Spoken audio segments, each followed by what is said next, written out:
خلافت کی ذمہ داریاں آئی ہیں تو وہ عمر کس طرح سے اس کو نبھاتے ہیں، یہ ایک الگ دل آویز داستان۔ احساس ذمہ داری کیا ہے کہ اگر نیل کے کنارے ایک بکری بھی مر جاتی ہے پیاس سے تو عمر سے اس کا بھی حساب ہوگا۔ راتوں کی تنہائیوں میں اٹھ اٹھ کے عمر پیرا دے رہے ہوتے ہیں۔ یہ حضرت عمر ہے رضی اللہ تعالیٰ، کس طرح سے نظم کو چلاتے ہیں، اور امر بالمعروف اور نہی عن المنکر کا جذبہ کس طرح سے آپ کے رگ و ریشہ کے اندر محو نفوس تھا کہ جب آخری وقت آتا ہے، ایک ظالم لولو فیروز نامی مجوسی آپ پر حملہ آور ہوتا ہے اور مسجد کے اندر شہید کیے جاتے ہیں۔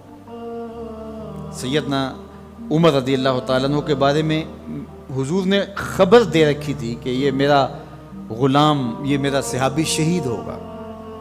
جب پہاڑ جھوم اٹھا تو فرمایا انما علیک نبی و صدیق و شہیدان، تمہارے اوپر ایک نبی ہے، ایک صدیق اور 2 شہید ہیں۔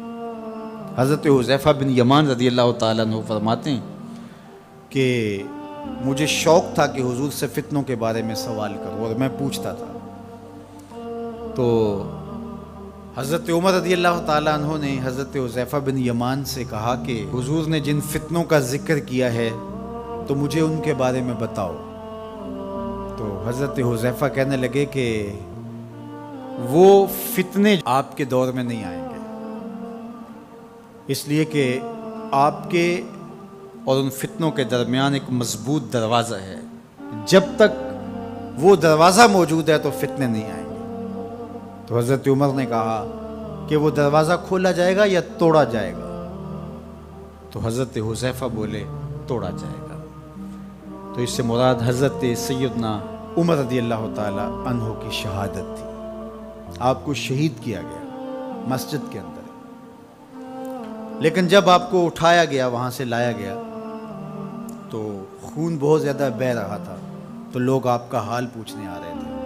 تو ایک انصاری جوان آئے اور انہوں نے آپ کا حال پوچھا، تو ان کی شلوار ٹخنوں سے نیچے لٹک رہی تھی اور حضرت عمر رضی اللہ تعالیٰ عنہ کی نظر پڑی۔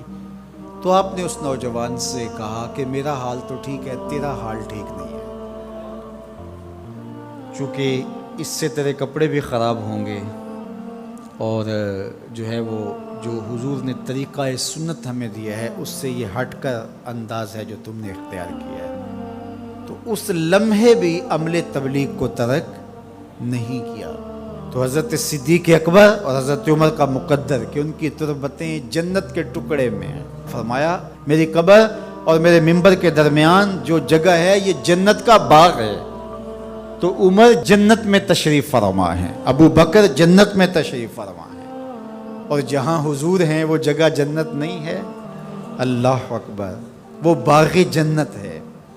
حضور ایک دن مسجد سے باہر تشریف لا رہے تھے، دائیں ہاتھ میں حضرت ابو بکر کا ہاتھ پکڑا تھا اور بائیں ہاتھ میں حضرت عمر کا ہاتھ پکڑا تھا، اور مسجد سے باہر آ رہے تھے۔